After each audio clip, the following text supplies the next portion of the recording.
Les droits de l'homme, comme j'aime à les définir, c'est la conscience morale de l'humanité. Je suis allé dans le domaine de la torture parce que je pense que c'est l'un des crimes les plus abominables qui puissent être commis dans cette humanité. Il y a toujours des crises post-électorales. Il n'y a jamais eu de passage de flambeau de manière simple en Côte d'Ivoire. Nous redoutons encore cela et c'est pour ça que nous sommes venus au CAT en tant qu'organisation de la société civile pour tirer la sonnette d'alarme. Là, il y a beaucoup à faire, notamment dans les maisons d'arrêt et de correction. Nous avons une surpopulation carcérale de 266%. Les conditions de détention sont difficiles. Sur les 39 établissements pénitentiaires que nous avons en Côte d'Ivoire, nous avons pratiquement doté 25 établissements pénitentiaires de bibliothèques dans les prisons, il ne reste que 14. Les victimes de torture ont besoin d'un accompagnement particulier, psychologique, médical, et qu'il faut que cette guérison-là s'étende sur le long terme.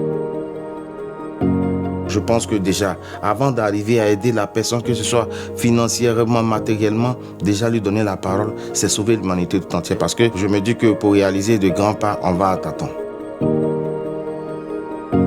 Je vous prends un exemple, nous sommes allés une fois en détention. Nous avons essayé de faire cet exemple-là avec des détenus.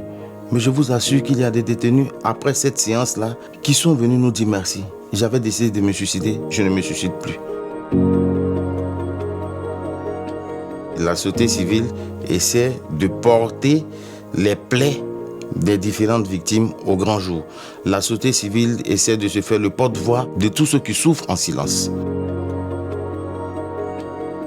Nos thèses sont conformes aux engagements internationaux auxquels la Côte d'Ivoire est liée, mais il faut dire que c'est l'application sur le terrain qui est difficile.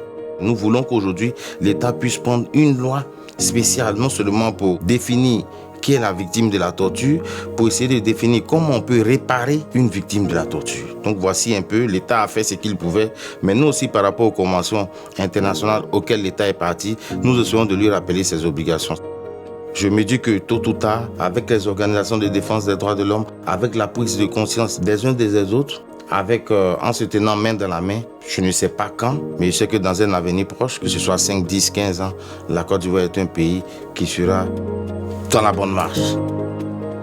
Je peux dire qu'en Côte d'Ivoire, il y a de l'espoir. Chaque jour, nous accomplissons un peu plus, même si c'est un petit pas, c'est un pas des géants que nous accomplissons.